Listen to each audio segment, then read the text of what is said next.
This video is sponsored by Vienna Symphonic Library. Outside of the UK, I think Blur are just remembered as the one-hit wonder who did the Woohoo song.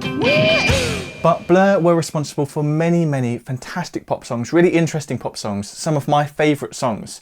And one of their most interesting songs with a particularly unique chord progression is the song Coffee and TV. Just have a look at this chord progression. I'm going to play you the song and just try and get your head around what's going on here.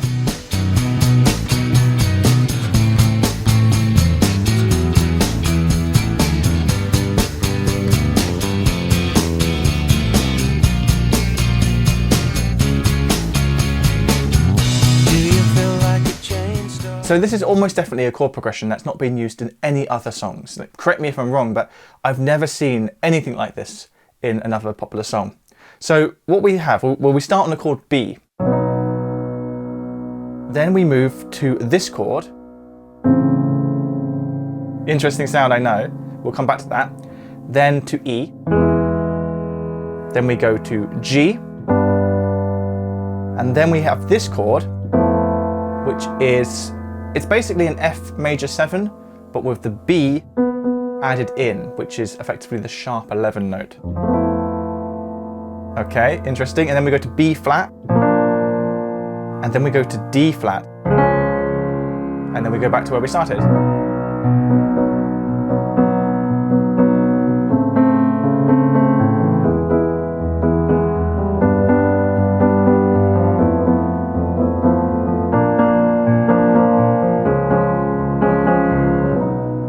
So what's going on here? Well, first of all, what key are we in? It could be easy to assume that the first chord, B, is the key. And it does sometimes sound like that. But actually, particularly if we look at the melody as well, the vocal melody, this is a song that's in the key of E major. So what we have is we're starting on the 5th chord of the key.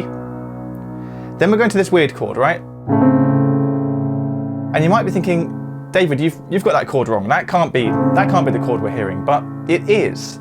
The thing is though, on the piano here, it sounds a bit starker than it does on the original record, and that's because the clash that we're hearing between the C sharp and the C natural, on the original record it's a lot more subtle. It's sort of blended in. You could, easily miss it, and actually in some of the sheet music you find of this song online, you will see this chord not labelled as A add sharp 9, as it actually is, but you'll see it sort of simplified down to A minor, because that's what we have here if we remove this problematic C sharp. It just becomes an A minor. We're missing the 5th, the E, but it's an A minor chord. But in the original record, although it's subtle, we do actually have that C sharp. So we have both the major third and the minor third going on at once. So we refer to this chord as an A major chord, but this note up here, this C natural, is the sharp 9. The regular 9 would be B, so we sharpen that and we get the C. Blur's Coffee and TV was written not by the band's lead singer Damon Albarn, who is now probably more famous for his work with the Gorillaz, but it was written by the band's guitarist Graham Coxon. And in this interview, he actually talks about how for years he didn't really know what was going on in this major chord with the minor third on top, the add sharp 9. Then I was like, this chord is totally wrong, and I never really knew why, but because it's like minor and major, I didn't know that. So, and no one said, geez, Graham, that's awful. No one said that, so. It creates what I like in music, a little bit of some weird tension, a note that does fit, but it doesn't quite fit. So after the A add sharp 9, we go to E, which is our 1 chord. Then we go to G, which is the flat version of the 3 chord. So this is a borrowed chord from the minor key, a fairly typical thing to do to blend elements of the major key, E major, with the minor key, E minor. So G is coming from E minor. Then we get this chord. Interesting chord, right? So this is F major 7, which is the flat 2 chord. But on top of that, which is already kind of weird, we have the B thrown in there, the sharp 11. Now the way that Graham Coxon came round to this is actually quite obvious when you think about his native instrument, the guitar. Because what he did basically is he played a normal F bar chord on the first fret, which would be like that, but the top 2 frets, he didn't let his finger bar, he left them open. So instead of having C and F at the top, we now get B and E at the top, which gives us this really interesting major 7 add sharp 11 chord. Really interesting, unusual on paper, but when you look at how it was played on guitar, it's kind of an obvious thing to arrive at.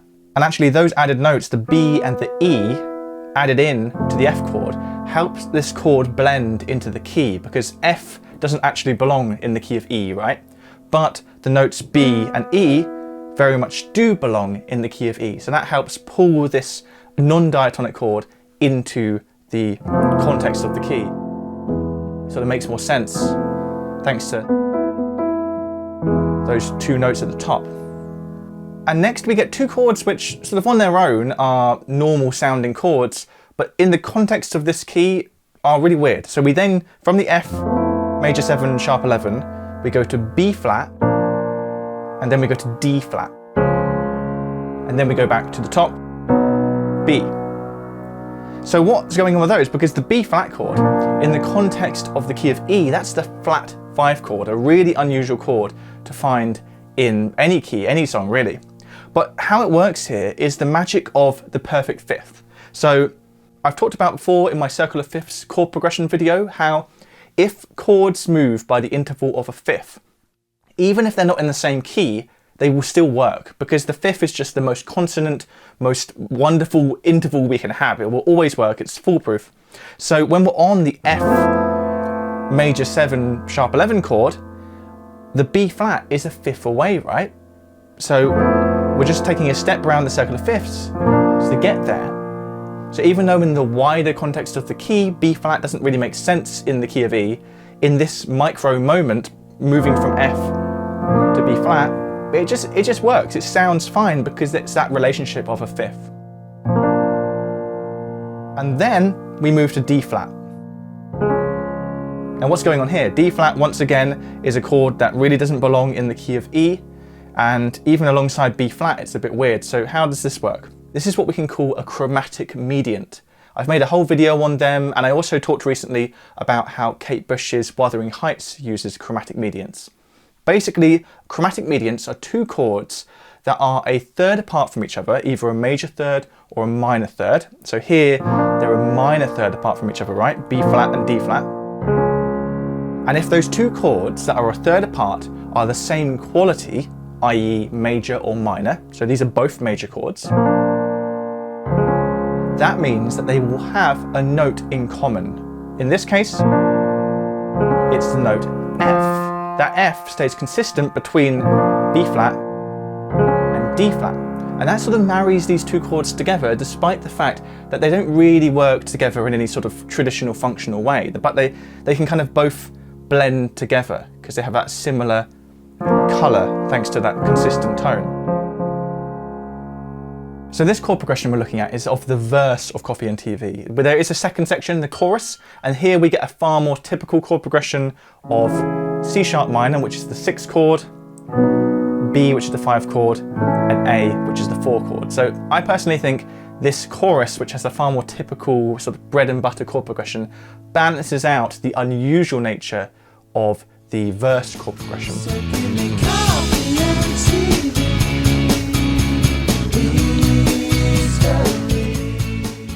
Now, Graham Coxon, the guitarist of Blur who wrote this song, he admits himself that he doesn't really know much about theory, about scales, so he wasn't thinking about theory when he wrote this chord progression. But he was actively trying to avoid the typical forms of chord progressions you come up with on guitar when you stick to the classic open chords, you know? He wanted to try different shapes, different voicings to find something interesting and new.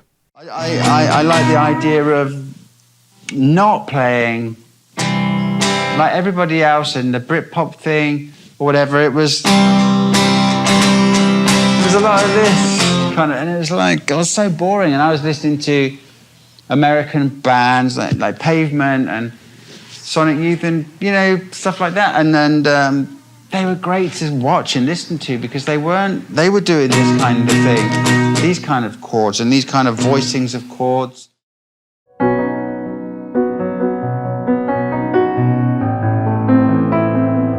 The piano sound you've heard me using so far in this video is not actually the native sound of this instrument, of this keyboard.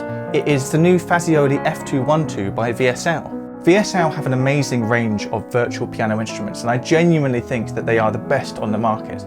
Now, this one that I'm using today, the Fazioli, is available as a free demo, so you can try it out for yourself, decide for yourself whether you like it. And in addition to that, VSL also have a completely free to use piano that you can download called Soft Imperial. Not only do VSL's pianos just sound so authentic and real, but you have so much control over the mix, because of course when you record a real piano, you're using multiple microphones in different locations on the instrument, and on VSL you can actually mix those microphones as if you're recording the piano here and now. So do follow the links down below to try out the Fazioli 212 for free for 30 days and download the Soft Imperial, which is free forever. So thank you so much to Noodles2799 for suggesting Coffee and TV for this video. If you can think of any other songs that have a really unusual or even unique chord progression, then do let me know in the comments and perhaps I'll cover it in a future video.